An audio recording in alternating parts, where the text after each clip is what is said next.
भारत माता की। मंच पर विराजमान संसद में मेरे साथी और उत्तर प्रदेश भारतीय जनता पार्टी के अध्यक्ष, युवा नेता श्रीमान केशव प्रसाद जी मौर्य, हम सबके मार्गदर्शक भारतीय जनता पार्टी के वरिष्ठ नेता आदरणीय डॉक्टर मुरली मनोहर जोशी जी, केंद्र में मंत्री परिषद के मेरे साथी साध्वी निरंजन ज्योति जी,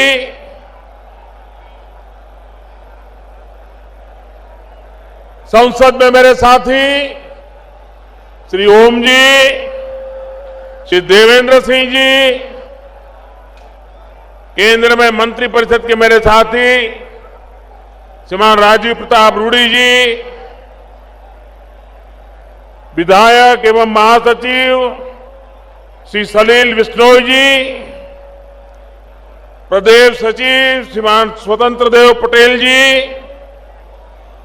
श्रीमान विजय बहादुर पाठक जी, मानवेंद्र सिंह जी, कौशलेंद्र सिंह पटेल, बाबूराम निषाद,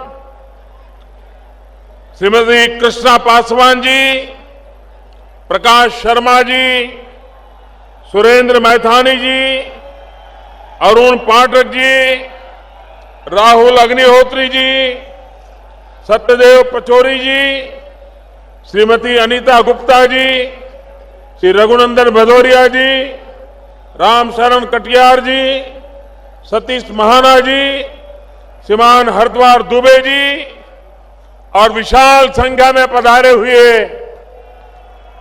मेरे प्यारे भाई और बहनों,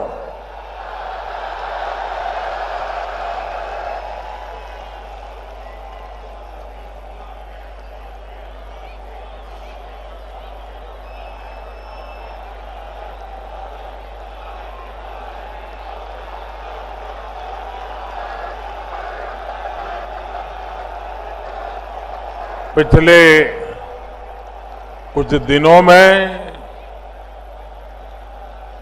मुझे उत्तर प्रदेश में जहां जहां जाने का सौभाग्य मिला है, मैं देख रहा हूं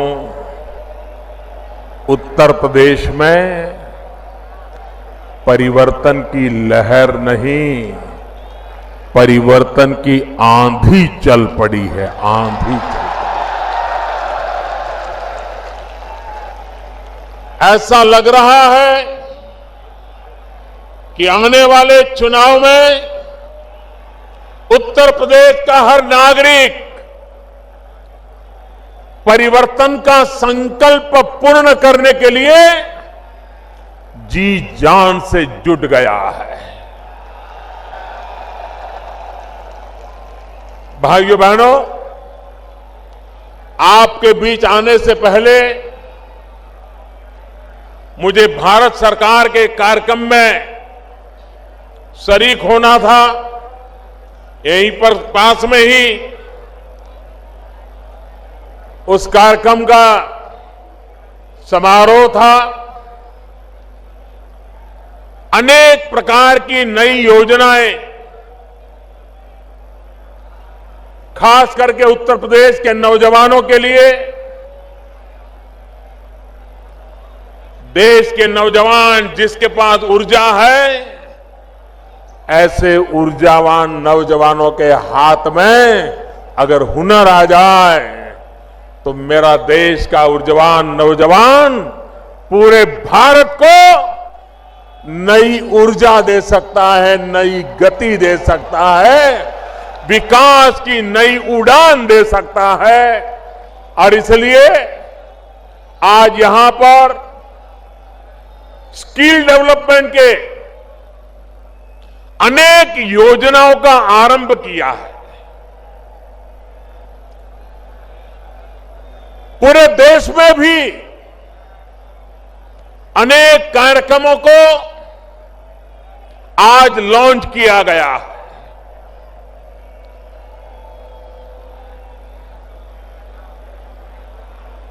देश और दुनिया में आने वाले दिनों में जिनके पास युवा धन है, युवा शक्ति है, वे विश्व में अपनी ताकत दिखा सकता है, अपना अस्तित्व दुनिया के लिए उपकारक सिद्ध कर सकता है। भारत आज सौभाग्यशाली है कि भारत के पास 35 से कम आयु की संख्या 65% से ज्यादा है। जो देश नौजवान हो, जिस देश के पास ऊर्जावान युवा हो, वह देश दुनिया के सामने अपनी ताकत का परिचय करवा सकता है। लेकिन वो तब संभव होता है जब उसके हाथ में हुनर हो, काम का अवसर हो, देश में गति हो, विकास की उड़ान हो। तो भाइयों बहनों, भारत में गरीबी को खत्म करने में देर नहीं लग सकती। भाइयों बहनों, ये ताकत मेरे देश के युवा में है। आज हमने गैस पाइपलाइन का भी लोकार्पण किया, बिजली के लिए एक सबस्टेशन का भी लोकार्पण किया। ये प्रोजेक्ट एक प्रकार से ऊर्जा के प्रोजेक्ट है, एनर्जी के प्रोजेक्ट है। ये प्रोजेक्ट भी आर्थिक बदलाव लाने में ऊर्जा का काम करते हैं। भाइयों बहनों, आपने देखा होगा ये उत्तर प्रदेश का अधिकार है, ये उत्तर प्रदेश का गौरव है कि उत्तर प्रदेश ने देश को स्थिर सरकार देने में बहुत बड़ा योगदान दिया है। 30 साल तक देश में स्थिर सरकार नहीं थी। समझौते से गाड़ी चल रही थी, निर्णय नहीं होते थे। पूरी देर एक को संभालो तो दूसरा नाराज, दूसरे को संभालो तो तीसरा नाराज। वो अपनों को संभालने में लगे, देश को संभालने के लिए उनके पास समय नहीं था, देश को संभालने के लिए उनकी प्रायोरिटी नहीं। भाइयों बहनों, आज दिल्ली में आपने ऐसी सरकार बनाई है जो सरकार गरीबों को समर्पित है। पहले दिन से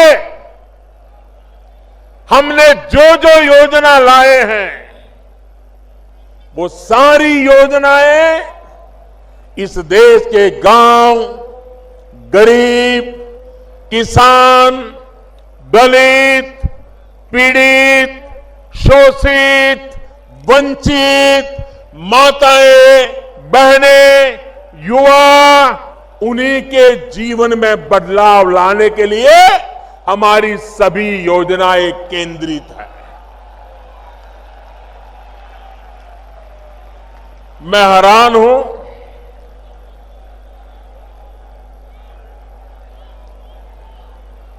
एक तरफ हम देश को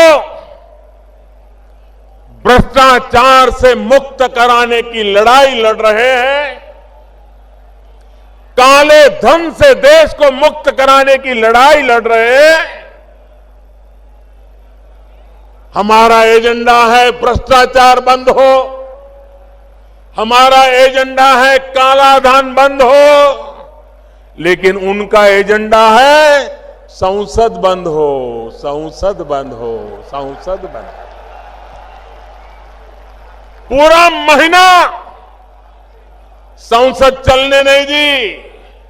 ये संसद क्यों चलने नहीं दी भाई? पार्लियामेंट में चर्चा क्यों नहीं की? राष्ट्रपति के कहने के बाद भी हो हल्ला करते रहे, नारे बुलाते रहे। ये इसलिए करते थे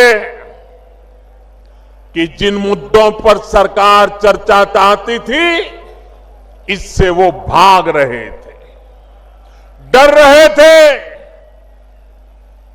अब तक जिन्होंने सरकारें चलाई है, उनके लिए हिसाब देना जरा महंगा पड़ रहा था और इसलिए संसद में हो हल्ला करो, नारेबाजी करो, स्पीकर महोदय पर कागज के टुकड़े फेंको, यही काम करते रहे।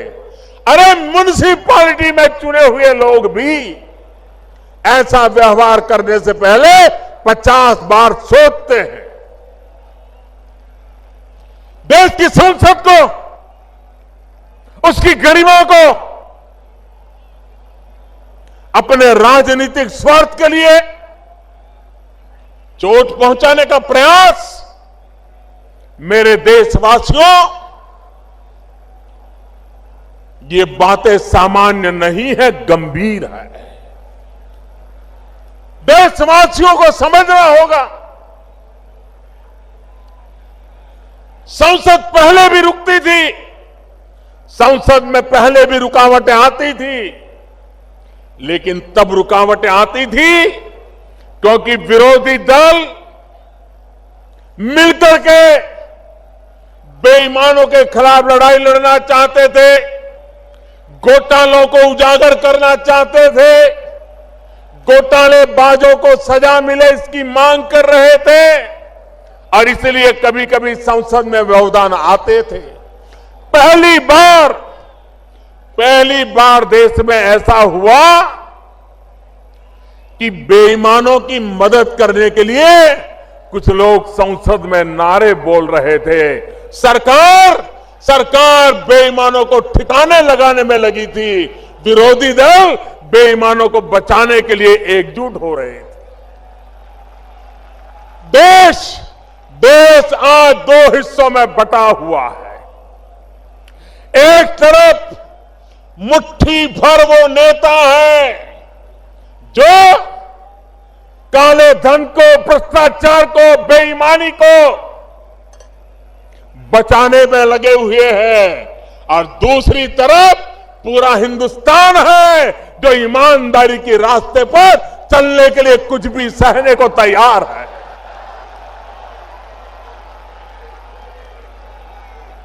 भाइयों बहनों, ये भ्रष्टाचार, ये काला धन, काला मन, काला कारोबार, यही है जिसने मध्यम वर्ग का शोषण किया है और गरीबों के हक को छीना है। भाइयों बहनों, आज दिल्ली में ऐसी सरकार बैठी है जो गरीबों को हक दिलाना चाहती है, जो मध्यम वर्ग को शोषण से मुक्त कराना चाहती है, जो देश में ईमानदारी के रास्ते पर आगे बढ़ना चाहती है और देशवासी जिस ईमानदारी के लिए पहचाने जाते हैं उसको लेकर के एक नई ताकत खड़ी करना चाहती है। लेकिन भाइयों बहनों, जिनको आदत बेईमानी की पड़ी है, जिनको आदत गलत काम करने की पड़ी है, उनसे अब देश ज्यादा अपेक्षा नहीं कर सकता। और इसलिए मेरे प्यारे देशवासियों, मेरे प्यारे भाइयों बहनों, ये परिवर्तन की आग, ये परिवर्तन की ललक, पूरे उत्तर प्रदेश में परिवर्तन की आंधी क्यों आई है? यहां के लोग गुंडागर्दी से तंग आ चुके हैं, तंग आ चुके हैं।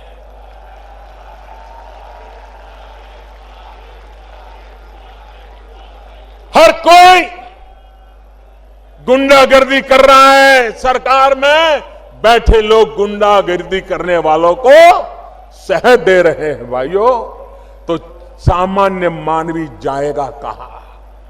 उसका मकान छीन ले, उसकी जमीन छीन ले, वो जाएगा कहां? भाइयों बहनों, जब तक लखनऊ में सरकार नहीं बदलोगे, ये गुंडागिर्दी करने वाले ठिकाने नहीं लगने वाले। सामान्य मानवी को परेशान करने वाले लोग चुप बैठने वाले नहीं हैं।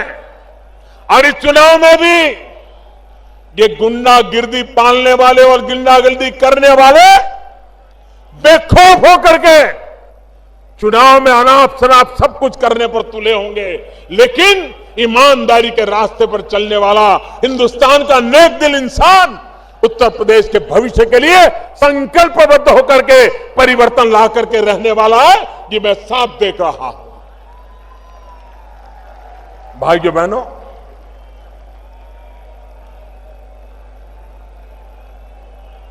मैं आज हमारे देश के चुनाव आयोग का भी अभिनंदन करता हूं।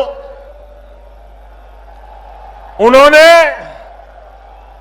देश के राजनीतिक दलों को भी काले धन से मुक्ति के लिए आह्वान किया है। भारतीय जनता पार्टी इसका स्वागत करती है। भाइयों बहनों, संसद के सत्र के पहले ऑल पार्टी मीटिंग में सभी राजनीतिक दलों के सभी वरिष्ठ नेताओं के बीच में मैंने उनके सामने आग्रह से कहा था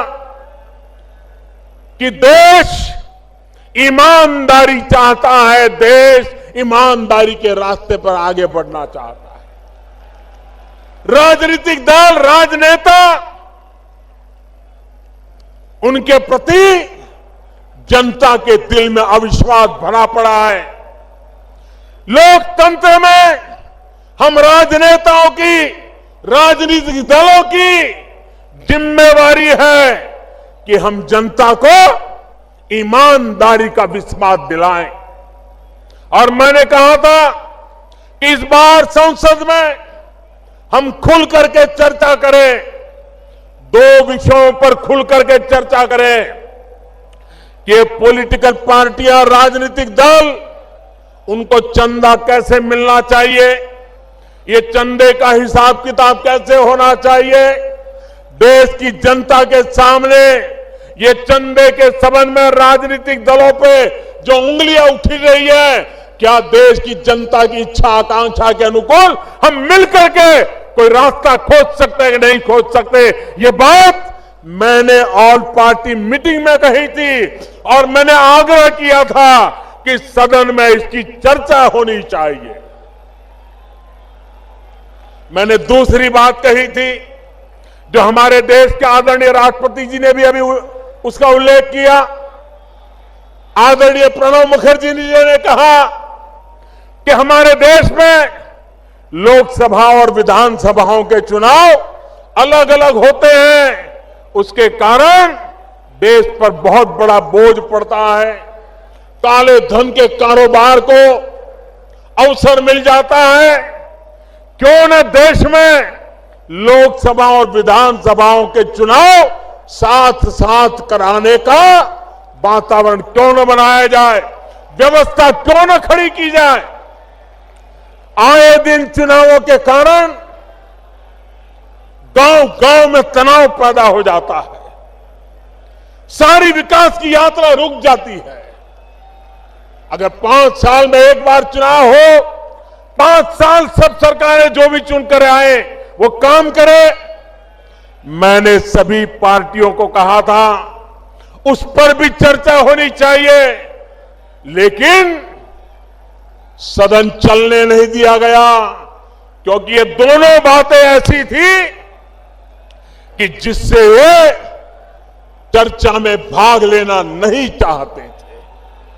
भाइयों बहनों, मैं इलेक्शन कमीशन से फिर से आग्रह करता हूं, किस बात को आगे बढ़ाए, देश के राजनीतिक दलों पर दबाव पैदा करें, सबसे मिलकर के चर्चा करके करें और हमारी सरकार जो फैसला होगा, जो जनता के हित में होगा, ईमानदारी के पक्ष में होगा, उसको तुरंत लागू करने के लिए प्रतिबद्ध है, ये मैं विश्वास दिलाना चाहता हूं।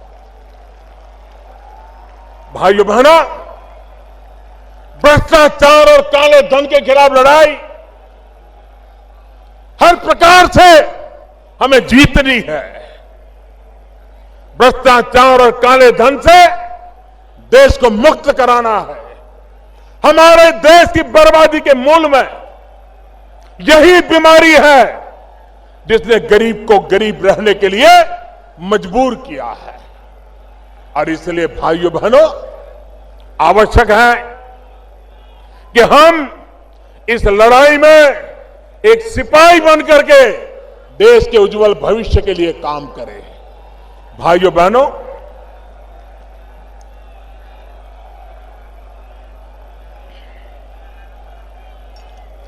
आठ नवंबर को हमने नोटबंदी का निर्णय किया। आप जानते हैं कैसे कैसे लोगों के पसीने छूट गए, जिन्होंने गरीबों का लूटा है। वे आज परेशानियां झेल रहे हैं, रास्ते खोद रहे हैं। गरीबों के घर जाकर के कतार लगा के खड़े हो गए थे कि मेरे पैसे हैं, कुछ तुम रख लो, बैंक में जमा कर दो ताकि मैं बच जाऊं। भाइयों बहनों, जब 1000 की नोट थी तो 100 की नोट को कोई पूछता नहीं था। अब 1000 और 500 की चली गई तो 100 वालों की ताकत बढ़ गई, ताकत बढ़ गई। वो भी दिन थे जब बड़े बड़े लोगों की पूछ होती थी, छोटे लोगों को पूछता नहीं था। अब छोटी नोट भी पूछी जाती है, पूजी जाती है। छोटे लोग भी पूछे जाते हैं, पूजे जाते हैं। ये बदलाव आया है। भाइयों बहनों, कांग्रेस पार्टी 35 साल पहले जो कानून बनाया था पॉलिटिकल पार्टियों के हिसाब किताब के संबंध में, हमारी सरकार ने उसमें फुल स्टॉप कॉमा को भी हाथ नहीं लगाया है। और कल मैंने देखा कांग्रेस के नेता हमें बदनाम करने के लिए उछल पड़े थे। मैं जरा कांग्रेस वालों को याद कराना चाहता हूं, कांग्रेस पार्टी के लोग सीना तान करके मीडिया के सामने बोलते थे, बेशर्मी के साथ बोलते थे। जब सीताराम केसरी कांग्रेस पार्टी के कोषाध्यक्ष हुआ करते थे, परमानेंट कोषाध्यक्ष थे, और सीताराम केसरी कैसे कोषाध्यक्ष थे तो खुद कांग्रेस के लोग बोलते थे, न खाता न वही, जो केसरी कहे वो ही सही। न खाता न वही, केसरी कहे वो ही सही। ये तो उनके हिसाब किताब के तरीके थे। देश की जनता को कभी हिसाब न देना, भ्रष्टाचार पनपे तो पनप देना, खुद के फायदे में जो हो वो करते रहना। इसी का परिणाम है कि देश तबाह हो गया है। भाइयों बहनों, हम विकास की नई ऊंचाइयों पर देश को ले जाना चाहते हैं। आप मुझे बताइए,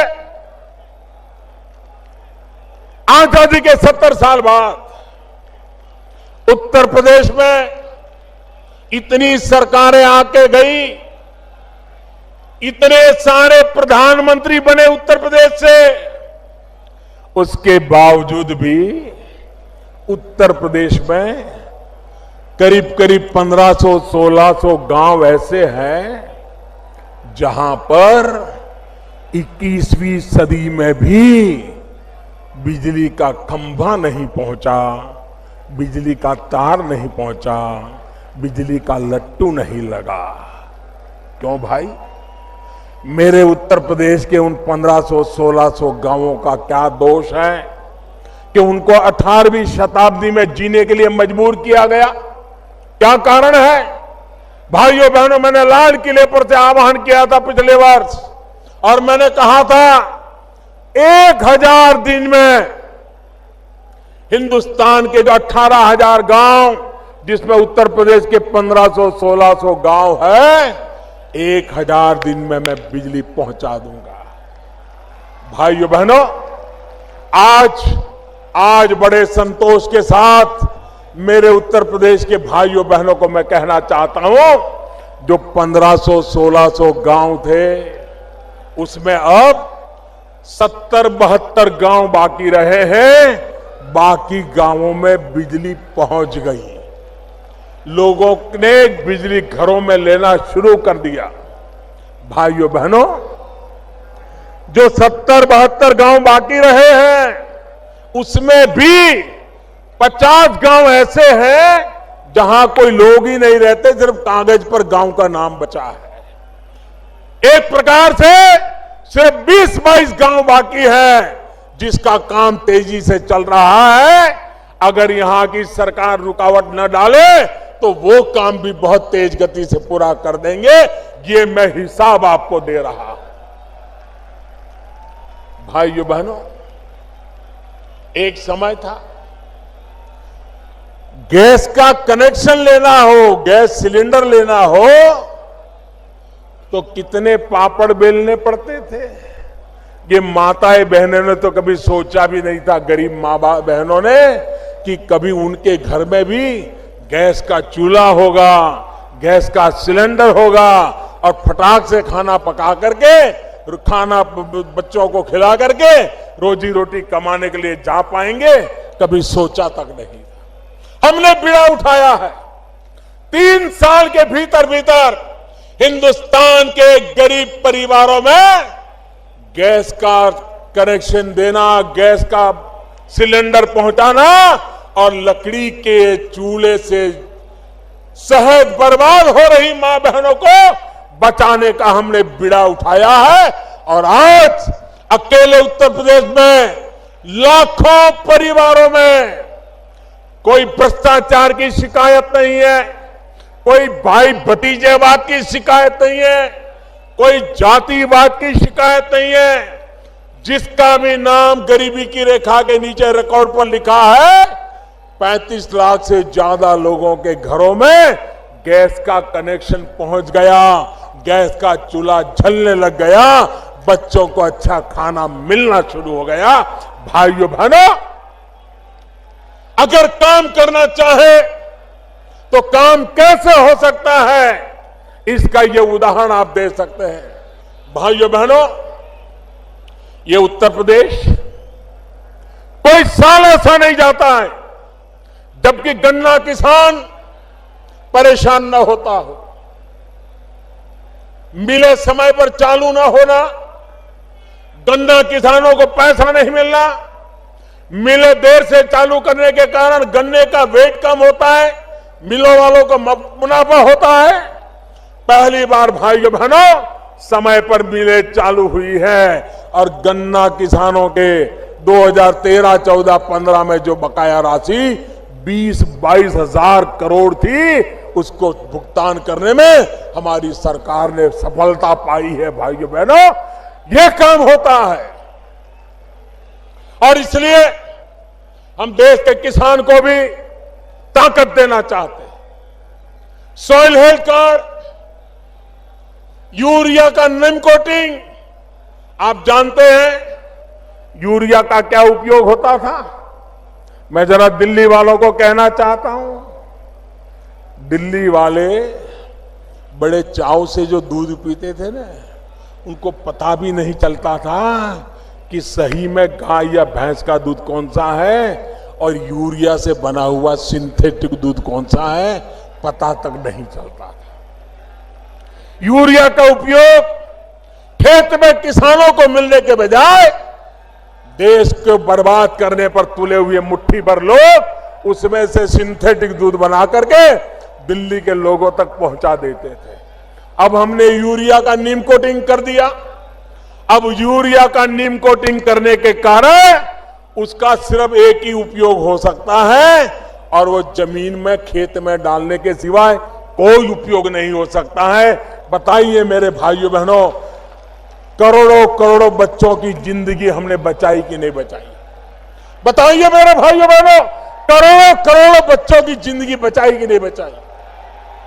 एक निर्णय, नीम कोटिंग, यूरिया का नीम कोटिंग सिंथेटिक दूध बनाने वालों के धंधों पर चोट पहुंचा दी और देश के करोड़ों बच्चे जिनको इस प्रकार का यूरिया से बना हुआ दूध पिलाने के लिए मजबूर किया जाता था, उन बच्चों की जिंदगी बचाने का काम एक निर्णय से हमने कर लिया है भाइयों। ये नोटबंदी भी ऐसी है, एक निर्णय से अच्छों का खेल खत्म हो चुका है। कुछ लोगों को लगता था कि बैंक में पैसे डाल दिए तो सफेद हो जाएंगे। ये गलती कर गए, उनको पता नहीं था ये सरकार ईमानदारी की सरकार है, ईमानदारी के लिए सरकार है, ईमानदारों के कारण ये सरकार है। और इसलिए जो सरकार ईमानदारों के कारण हो, जो सरकार ईमानदारी के लिए हो, जो सरकार ईमानदारों के लिए हो, उस सरकार को कम मता किए फंस गए। उनको लग रहा था अब हमने टेक्नोलॉजी से ढूंढ रहे हैं कहां से रुपया आया, कब आया, वो आया था वो कौन था, सीसीटीवी कैमरा में देखा जा रहा है। और आपने देखा होगा दमादम रुपये पकड़े जा रहे हैं कि नहीं पकड़े जा रहे हैं। पहले कभी ये दृश्य देखा था? पहले कभी देखा था ये लूटने वालों पर हाथ लगाने की किसी की ताकत थी? भाइयों बहनों, आज हिंदुस्तान के हर कोने में जिन्होंने देश के गरीबों के साथ खिलवाड़ किया है, उनका हिसाब मैं चुकता कर रहा हूं भाइयों। मैं जानता हूं इनकी ताकत कितनी है। जो लोग इतनी ताकत रखते हैं, बैंक के अफसरों को भी खरीद सकते हैं। भाइयों बहनों, वो कुछ भी कर सकते हैं, लेकिन मेरे देशवासियों, ये लड़ाई देश के ईमानदारों की लड़ाई है, देश के गरीबों की लड़ाई है। और ये सरकार ये लड़ाई जीत करके रहने वाली है, क्योंकि देश ईमानदारी की लड़ाई जीतना चाहता है। मेरे भाइयों बहनों, ये बात मैं भली भांति जानता हूं। इतना बड़ा देश, इतनी बड़ी जनसंख्या, इतना बड़ा कारोबार नोटों का और इतना बड़ा निर्णय, लोगों को क्या कुछ सहना पड़ा है इसका मुझे पूरा अंदाज है। मेरे देशवासियों ने ये जो कुछ भी सहा है, देश के उज्जवल भविष्य के लिए सहा है। मेरे देशवासियों ने 8 नवंबर से आज तक भांति भांति के कष्ट झेले हैं, लेकिन मेरे देशवासियों, आपने जो कष्ट झेला है वो अपने स्वार्थ के लिए नहीं झेला है, देश के स्वार्थ के लिए झेला है, देश की भलाई के लिए झेला है। और इसलिए भाइयों बहनों, आपको कभी निराश होने का अवसर नहीं आएगा, क्योंकि इसके साथ ईमानदारी है, पवित्रता है, प्रामाणिकता है। भाइयों बहनों, मैंने पहले दिन से कहा है कि 50 दिन तक एक कठिनाई, भांति भांति की कठिनाइयां आती रहेगी। कभी कम दिखती होगी, कभी बढ़ती दिखती होगी। 50 दिन तक ये होने वाला है, ये मैंने पहले दिन कहा था। और 50 दिन के बाद ये कठिनाइयां बढ़ना बंद कर देगी, बढ़ नहीं पाएगी। कठिनाइयां कम होने की शुरुआत हो जाएगी। ये मैंने पहले दिन कहा था, आज दोबारा कह रहा हूं। भाइयों बहनों, जो लोग एटीएम के ऊपर कतार लगा के खड़े रहते हैं, जो लोग बैंक में पैसे लेने जाते हैं, मैं जरा हमारे विरोधियों से कुछ सवाल पूछना चाहता हूं।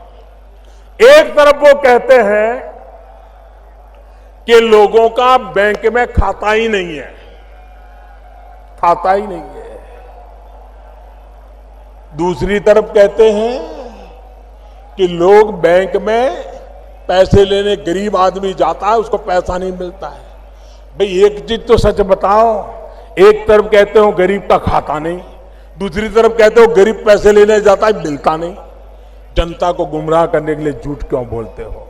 ये लोग, जब मैं कहता हूं digital, online, less cash, need based cash, भाइयों बहनों, एक जमाना था बड़ा चांदी का रुपया होता था तभी बाजार में चलता था।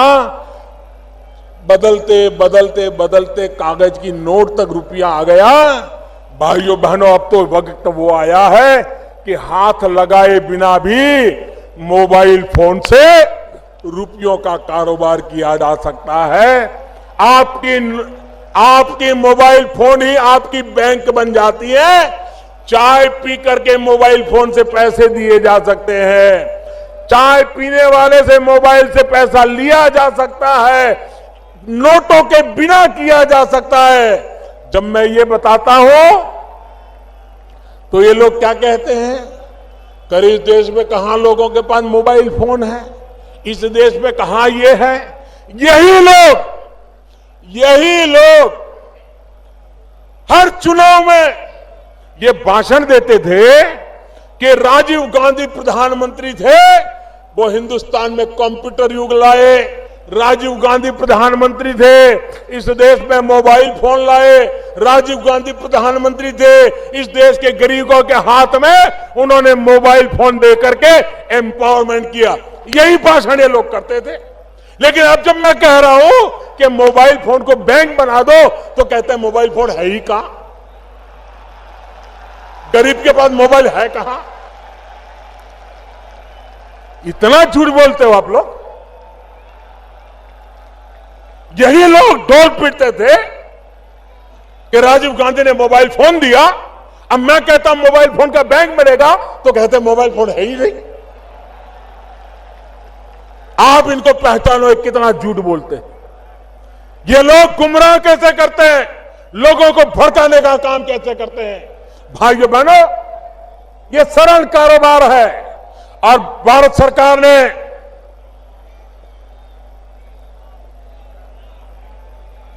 देश के गरीबों के लिए एक बहुत अच्छी योजना बनाई है। मैं ये योजना आपको बताता हूं, आप घर घर पहुंचाओगे, घर घर पहुंचाओगे, जोर से बताइए, घर घर पहुंचाओगे, हर दुकानदार को पहुंचाओगे, गांव गांव पहुंचाओगे, पक्का पहुंचाओगे। भारत सरकार ने ये ऑनलाइन पेमेंट के लिए, ई वॉलेट के लिए, डिजिटल करेंसी के लिए, मोबाइल बैंक के लिए एक बहुत बड़ी योजना बनाई है। 25 दिसंबर क्रिसमस की गिफ्ट के रूप में इसकी शुरुआत होने वाली है। और योजना ये है कि 8 नवंबर से अब तक 25 तारीख तक अगर आपने अपने डेबिट कार्ड से, क्रेडिट कार्ड से कोई खरीदी की होगी, आपने मोबाइल फोन के वॉलेट से कोई खरीदी की होगी, तो उसका एक विशिष्ट नंबर जनरेट होता है। इन सारे नंबरों का 25 तारीख को ड्रॉ निकलेगा, इनाम का ड्रॉ निकलेगा और 15,000, कम नहीं, 15,000 लोग जिनका नंबर लगेगा उनके खाते में सरकार की तरफ से 1,000 रुपया जमा हो जाएगा। ये काम हर दिन होने वाला है, एक दिन नहीं, हर दिन होने वाला है, 100 दिन तक चलने वाला है। मतलब कि हर दिन नए 15,000 लोग, जिसको एक बार मिल जाएगा उसको दोबारा नहीं मिलेगा। हर दिन 15,000 लोगों को 1,000 रुपया उनके खाते में जाएगा। 100 दिन में 15 लाख परिवारों में 1,000 रुपया पहुंच जाएगा। दूसरा, 7 दिन के बाद 30 दिसंबर को एक बड़ा ड्रॉ होगा जिसमें लाखों रुपया के इनाम दिए जाएंगे।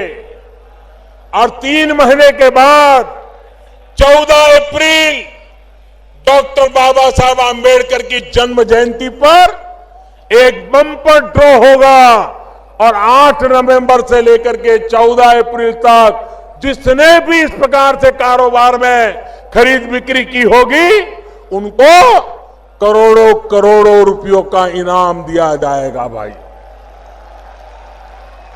ये तो हो गया ग्राहक के लिए, लेकिन दुकानदार के लिए भी इनाम है। जो दुकानदार ये मोबाइल फोन से माल बेचता है, डेबिट कार्ड, क्रेडिट कार्ड से माल बेचता है, उसका भी अलग नंबर निकलेगा और उसका भी ड्रॉ होगा और हर सप्ताह उसको हजारों रुपयों के इनाम दिए जाएंगे। ये हर सप्ताह होता रहेगा। व्यापारियों को भी इनाम मिलेगा, ग्राहक को भी इनाम मिलेगा, लेकिन ये इनाम बड़े लोगों के लिए नहीं है, ये इनाम छोटे लोगों के लिए है। जो 50 रुपये से ज्यादा खरीद करता है और जो 3,000 रुपये से कम खरीदता है उसी को इसका लाभ मिलेगा। 3,000 से ज्यादा खर्च करने वाले को इनाम की जरूरत नहीं होती है। ये गरीब के लिए है, गरीब के लिए। उसी प्रकार से दुकानदार जिसका साल भर का कारोबार 2 करोड़ रुपए से कम है, उस दुकानदार को ही इनाम मिलेगा। बड़े बड़े अरबों खरबों रुपयों के दुकानदारों को इसका लाभ नहीं मिलेगा। छोटे छोटे लोग, धोबी होगा, मोची होगा, दर्जी होगा, दूध बेचने वाला होगा, चाय बेचने वाला होगा, कपड़े बेचने वाला होगा, किराने बेचने वाला होगा, बिस्किट बेचने वाला होगा, छोटे छोटे लोग, ऐसे छोटे छोटे दुकानदारों को ये इनाम मिलने वाला है। और इसलिए मेरे भाइयों बहनों, आप लोग ये कोशिश करेगा आपके गांव में भी इनाम आए, आपके गांव के लोग भी मोबाइल फोन से खर्च करने की आदत डालें, व्यापारी भी मोबाइल फोन से लेन देन करना शुरू करें। आप देखिए, भ्रष्टाचार और कालेबाजारी करने वालों के दिन समाप्त हो जाएंगे। भाइयों बहनों, फिर से कभी देश में काले धन की नौबत नहीं आएगी, फिर से इस देश में भ्रष्टाचार के खेल नहीं हो पाएंगे। ये काम हम सबको मिलकर के करना है। भाइयों बहनों, मैं आज इस कानपुर की धरती से देशवासियों को हृदय से अभिनंदन करना चाहता हूं। ये लड़ाई जीत हम इसलिए रहे हैं क्योंकि देश के करोड़ों करोड़ लोगों ने आशीर्वाद दिए हैं, ईमानदारी की लड़ाई आगे इसलिए बढ़ रही है कि करोड़ों करोड़ों गरीब देशवासियों ने, मध्यम वर्गीय लोगों ने, ईमानदार लोगों ने देश के लिए कष्ट झेला है। घंटों तक कतार में खड़े रहे, लोगों ने आकर के उनको उकसाने की कोशिश की, राजनेताओं ने भड़काने की कोशिश की, भांति भांति की बातें चलाई गई, लेकिन कश्मीर से कन्याकुमारी, अटक से कटक, पूरा हिंदुस्तान ईमानदारी के साथ खड़ा रहा। इससे बड़ा किसी देश का सौभाग्य नहीं हो सकता। भाइयों बहनों, मैं मीडिया के मित्रों से भी आग्रह करता हूं, मैं पत्रकारिता जगत से भी आग्रह करता हूं, मैं इंटेलेक्चुअल वर्ल्ड से भी आग्रह करता हूं, लिखने पढ़ने की ताकत वालों से भी आग्रह करता हूं। आप दुनिया को बताओ, आप दुनिया को बताओ, ये 125 करोड़ का देश, कई लोग ऐसे हैं जिनको स्कूल कॉलेज जाने का सौभाग्य नहीं मिला है, अशिक्षा है, गरीबी है, उसके बावजूद भी 125 करोड़ का देश ईमानदारी की लड़ाई के लिए, कष्ट झेलने के लिए तैयार हुआ है। ये दुनिया के लिए बहुत बड़ी खबर है, बहुत बड़ा अजूबा है। दुनिया में कहीं ये संभव नहीं हो सकता जो मेरे देशवासियों ने करके दिखाया है। उनके जितने गीत गाए उतना कम है, उनके जितने गुणगान करे उतना कम है। दुनिया को भारत की ताकत का परिचय कराए उतना कम है। और इसलिए मैं बुद्धिजीवियों से कहना चाहता हूं कि भारत के गरीब ने, भारत के अनपढ़ व्यक्ति ने, भारत के ईमानदार व्यक्ति ने जो ताकत दिखाई है, उससे जरा दुनिया को परिचय करवाइए। ये मेरे देश की ताकत है, इसी ताकत से देश आगे बढ़ने वाला है। भाइयों बहनों, जब अच्छा करते हैं तो तप करना पड़ता है, तपस्या करनी पड़ती है और तप झेलना भी पड़ता है। मेरे देशवासियों ने अद्भुत कमाल की है भाइयों, अद्भुत कमाल की। इतिहास इस घटना को इसलिए याद नहीं करेगा कि कौन प्रधानमंत्री था और किसने निर्णय किया था। इतिहास इस घटना को इस रूप में देखेगा कि 125 करोड़ का देश ईमानदारी के लिए कैसे खड़ा हो गया था। यह इतिहास दर्ज करने वाला। इस लड़ाई का विजय किसी प्रधानमंत्री का नहीं है, इस लड़ाई का विजय किसी दल का नहीं है, इस लड़ाई का विजय किसी सरकार का नहीं है। यह लड़ाई का विजय ईमानदार देशवासियों का विजय है, ईमानदारी का विजय है। ईमानदारी पर देश को आगे ले जाने की लड़ाई का विजय है। और इसलिए मेरे प्यारे भाइयों बहनों, आपने जो आशीर्वाद दिया है, आपने जो आशीर्वाद दिया है, इसको मैं शत शत नमन करता हूं। मुझे फिर एक बार भाइयों बहनों, मुझे बताइए, हाथ ऊपर करके बताइए, ईमानदारी की लड़ाई लड़नी चाहिए कि नहीं लड़नी चाहिए? बेईमानी खत्म होनी चाहिए कि नहीं होनी चाहिए? भ्रष्टाचार जाना चाहिए कि नहीं जाना चाहिए? काला धन मिटना चाहिए कि नहीं मिटना चाहिए? काला धन के कुबेरों को सजा होनी चाहिए कि नहीं होनी चाहिए? देश का शुद्धिकरण होना चाहिए कि नहीं होना चाहिए? आप मुझे दोनों हाथ ऊपर करके आशीर्वाद दीजिए, आप मुझे आशीर्वाद दीजिए। आप ही की ताकत के बदौलत, आप ही की ताकत के बदौलत ये देश जीतने वाला है, ये देश ईमानदारी के रास्ते पर चलने वाला है। भाइयों बहनों, आओ आओ हम मिलकर के आगे बढ़े और जो सपना लेकर के निकले हैं उस सपने को पूरा करके रहे। बहुत बहुत धन्यवाद, बहुत बहुत धन्यवाद आपका। मैं आपका बहुत बहुत आभारी हूं। अब मैं आभार व्यक्त करने के लिए अपने पिताजी से आग्रह करता हूं जो वो आभार व्यक्त।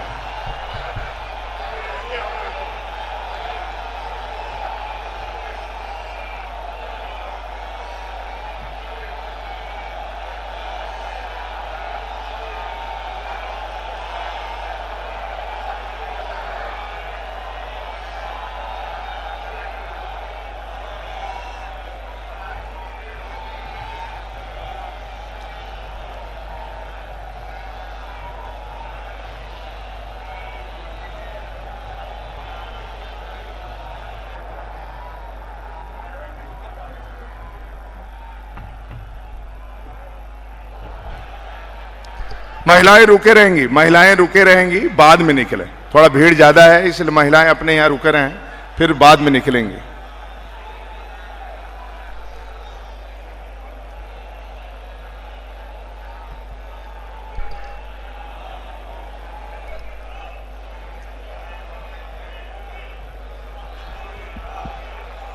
एक बार तालियां फिर बजा दो जोरदार, तो दोनों और जोर से, और जोर से, और जोर से।